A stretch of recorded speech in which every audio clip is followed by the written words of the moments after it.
Yo, balik lagi sama gue di channel Bernardin. Dan ya, selamat hari Minggu teman-teman semuanya. Di hari Minggu ini gue akan mengupdate untuk Ethereum dan juga TIA ya, Celestia. Setelah kemarin itu ada saya update ya untuk khusus Bitcoin. Kemudian ada Bitcoin Dominance, kemudian ada Total 3 yang ngebahas untuk seputar altcoin dan kira-kira timingnya itu kapan ketika memang kita mengharapkan altcoin itu pump ya. Jadi penjelasan untuk lebih detailnya itu ada di video kemarin. Cuman balik lagi ya, itu adalah kalau kita lihat di beberapa siklus sebelumnya untuk kebagian money flow pada altcoinnya, dan juga bahkan di awal tahun ini juga terulang kembali ya di Q1 nya. Jadi ini video mungkin teman-teman yang belum nonton bisa coba ditonton dulu. Penjelasan di situ cukup detail saya rasa, dengan ada perbandingan beberapa altcoin dan meme coin juga, serta perbandingan dengan Bitcoinnya. Nah, hari ini kita akan bahas Ethereum dan juga Celestia, teman-teman. Doge masih stay strong gitu ya. Nah, ini adalah untuk outlook si Ethereum secara daily. Kemarin juga sudah sempat saya sharingkan. Ya, kita bisa lihat di sini progressionnya dari Oktober sampai Februari dia masih cenderung naik. Ya, kemudian di minggu-minggu akhir Februari dia baru adanya koreksi sebelum dia lanjut. Oke, kita ekspektasikan aja lah sampai minggu kedua Februari semenjak dari Oktober awal. Ya, progresnya sih Ethereum secara daily so far naik, teman-teman. Ya. Nah, bagaimana dengan ini kita bisa lihat ya. Ini kita hubungkan juga dari awal Oktober sampai minggu kedua di Februari, dan ya here we go, kita mendapatkan range waktu seperti ini.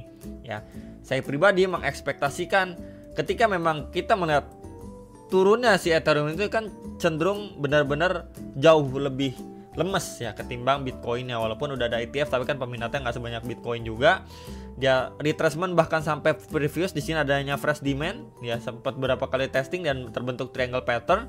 Dan di sini kita gunakan juga Fibo dari swing low ke swing high yang terakhir, dia bahkan testing sampai Fibo 0,7. Ya bener-bener ekstrim banget nih. Dia ketahan di Fibo 0,7 plus area SNR sebelumnya nih.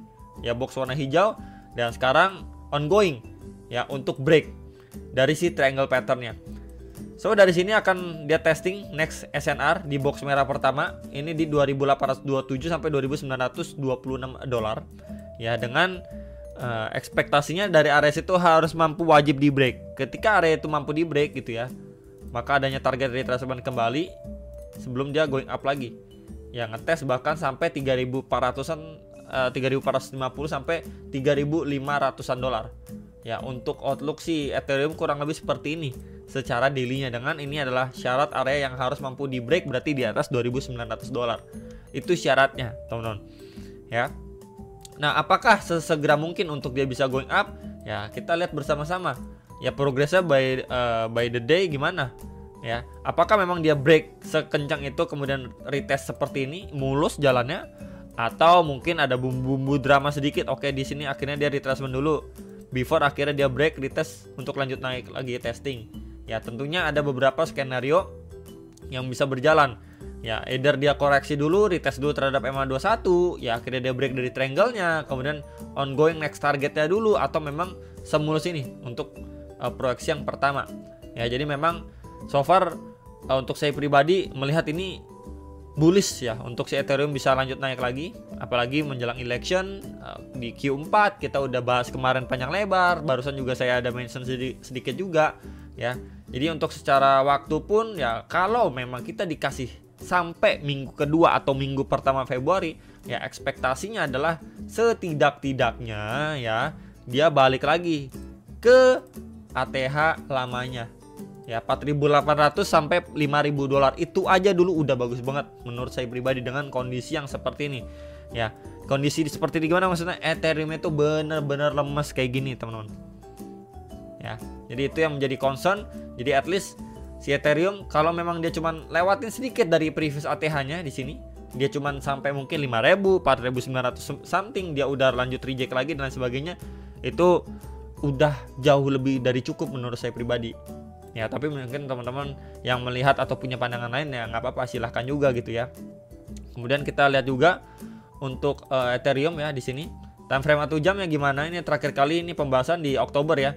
Dari sini turun retest untuk lanjut naik dan pump ya. Ini semenjak dari 2400-an akhirnya dia ongoing naik. Nah, progresnya gimana nih kalau kita lihat time frame 1 jam yang sekarang?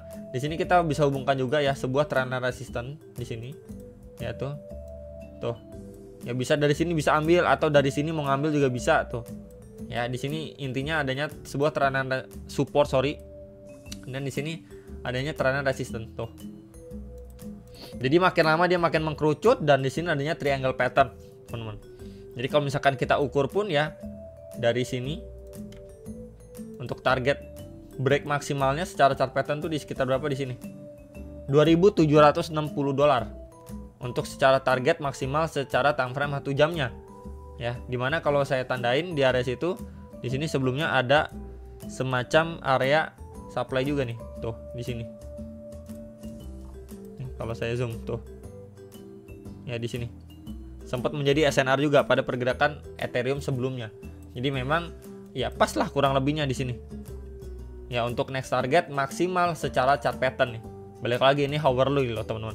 Tapi kalau let's say dia breakdown, teman-teman bisa pantau area berapa di sini dulu. Ya di sini terakhir kali adanya reaction nih. Ya, ini pertama. Kemudian di area sini ini adalah area keduanya. Ya, area pertama di 2611 sampai 2621, area kedua itu di 2565 sampai $2.579. Ya untuk Ethereum. Apakah memang semulus itu dia langsung break ya? Atau dari sini ya udah dia adanya fake out dulu. Ya, before akhirnya dia ya drama-drama dulu lah. Sebelum akhirnya dia lanjut naik lagi nih, pumping lagi untuk si Ethereum. Jadi ya prepare sekali lagi untuk mungkin adanya volatilitas karena kita bisa lihat beberapa kali kena reject tapi somehow dari seller pun nggak mampu dorong harganya lebih bawah lagi. Jadi menurut saya probabilitasnya masih cukup besar untuk setidaknya dia masih lanjut naik lagi gitu ya. Turun pun ya sekedar retest atau ya lewatnya sedikit pun grab likuiditas sebelum dia lanjut naik lagi. Ya jadi cukup clear sebenarnya untuk si Ethereum secara hourly maupun daily time frame ya. Kemudian kalau secara daily pun mungkin akan saya tambahkan sedikit teman-teman. Di sini kan previous ada SNR, area demand juga. Kita coba gunakan Fibo juga ya dari swing low ke swing high yang terakhir di sini. Kemudian kita tambahkan seperti biasa 0,3. Kalau trennya sebegitu kuatnya, ya udah dia akan testing cuman sampai sekitar 2.500 sampai $2.551 aja. Tuh, seperti skenario kedua. Ya reject turun tes sampai situ before dia lanjut naik lagi. Ya kalau memang nggak dibablas naik ya teman-teman bisa pantau area ini. Sekali lagi untuk yang nanya nunggu ataupun pantau area berapa nih untuk Ethereum di sini.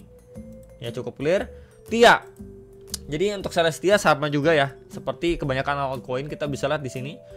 Ini semenjak November 2023 ya, kemudian Desember, Januari ya. Ini awal Februari. Progresnya pun mengalami kenaikan, teman-teman. Tuh. Nah, jadi memang di Q4 sampai Q1 itu cenderung adanya kenaikan untuk altcoin. Ya, cuman ya perlu disclaimer sekali lagi karena sekarang Bitcoin yang lagi masih concern, mungkin altcoin terdampak efek naik tapi belum signifikan naiknya. Gitu, ya. Nah, untuk TIA sendiri di sini cukup menarik ya. Kalau saya coba lihat di sini dari momentumnya dulu deh. Ya, ini kan dia ataupun sellernya itu benar-benar signifikan. Somehow akhirnya seller itu nggak mampu menekan laju penurunan yang lebih lanjut, malah cenderung seperti ini. Tuh, cenderung sideways seperti ini. Nah, no. Ya, kalau misalkan saya tandain kurang lebih kayak gini nih. Tuh, ya momentum yang pertama dengan momentum yang kedua nih. Hanya sebatas ini aja. Dan posisinya sekarang dia lagi retest sebenarnya terhadap EMA21 secara daily time frame. Kita tambahkan Fibo juga dari swing low ke swing high-nya. And yep, dia lagi testing di 0,5 sampai 0,3 Fibo. Sebentar saya markingin ya. Nah, di sini teman-teman. Tuh. Ya. Jadi memang ini adalah area yang sangat ideal untuk si TIA. By the time dia di sini adanya progres untuk koreksi ya. Untuk dia lanjut naik lagi setidaknya tes dulu nih ke trendline resistance strong di sekitar 6,89 sampai 0,95 dolar lah sekitar area ini. Ini coba akan saya markingin juga dengan sebuah rectangle ya untuk yang nanyain si TIA. Nah, kalau break dari situ, next area berapa? Ya, secara real sebenarnya banyak dia. Ada banyak supply, teman-teman. Di sini coba saya tandain di sini ada supply. Kalau misalkan kita extend ke belakang pun sebelumnya menjadi SNR tuh. Ya di 8,044 sampai 8,29 dolar. Oke. Kemudian di atasnya lagi ada dikit gitu. Nah, cuman yang menjadi concern ke saya sebenarnya di area sini. Nextnya lagi di sini. Ya, karena kan yang tipis-tipis atau kecil-kecilan ini banyak, teman-teman. Kita langsung ambil ke area yang strongnya aja di sini. 11,4 sampai 11,9 dolar. Jadi sekali lagi bisa sekali diperhatikan untuk key levelnya si TIA saat ini. Dan juga ketika memang dia sudah mampu break, ya dia akan visit ke beberapa next area target resistance yang cukup strong untuk TIA. Oke, jadi cukup clear sebenarnya untuk TIA gimana progresnya. Tinggal kita menunggu ini lagi retrace sebelum dia going up, break dari situ akan ngevisit beberapa area target selanjutnya. Dan di sini juga kalau misalkan kita perhatikan ya, sekilas terbentuk seperti yang namanya double bottom secara daily. Nih, mirip-mirip semua sih chartnya ya. Tuh, 1 2. Ini akhirnya dia break. Mampu break gitu ya. Kemudian kalau kita gunakan time frame kecil 4 jam gimana? Hourly ya. 4 jam sebenarnya coba saya geser dulu ya teman-teman ya. Nih. Sebenarnya kalau 4 jam ini kita bisa lihat ya by the time ataupun by progress. Sebentar, kita pakai ABC aja ya. Ya, di sini A is gonna be B ya, kemudian mungkin di sini C, atau kalau flat ya, kalau zigzag mungkin dia akan ambil lebih bawah lagi ya, mungkin ke di 5,3 dolar something before akhirnya dia push ke atas lagi. Jadi memang ujung-ujungnya targetnya adalah untuk dia naikin ke atas lagi untuk si TIA secara time frame 4 jam. Karena kita bisa lihat di sini ketika udah naik kayak gini turunnya pun korektif nih. Tapi memang di sini kita bisa lihat ya, ini kan high sebelumnya. Dia udah create yang namanya lower high. Kemudian di sini ada low sebelumnya. Di sini juga udah dijebolin nih. Tuh. Dia drop lagi gitu. Jadi memang masih adanya peluang sebenarnya untuk TIA masih lanjut turun setidaknya, atau cuma testing selevel dengan A. Berarti ya flat aja ya. Dia korektifnya before dia finishing dan up. Ya, testing lagi ke area atas di sini. Ya, sekitar 6,9 sampai 7 dolar lah. Nih, area trend resisten kuat untuk chart pattern yang sekarang berjalan untuk si TIA secara hourly ya. Jadi kurang lebih seperti itu aja untuk TIA sebenarnya update-nya. Ya, so far kita tinggal menunggu dia lagi retracement aja di area golden ratio plus juga confluence of support-nya sebelum nanti di follow up lebih lanjut gitu. Ya, jadi tentu diwaspadai ketika besok di hari Senin kalau memang market masih bisa koreksi, ya teman-teman bisa pantau beberapa area support bawah yang tadi juga sudah saya mention itu untuk berjaga-jaga.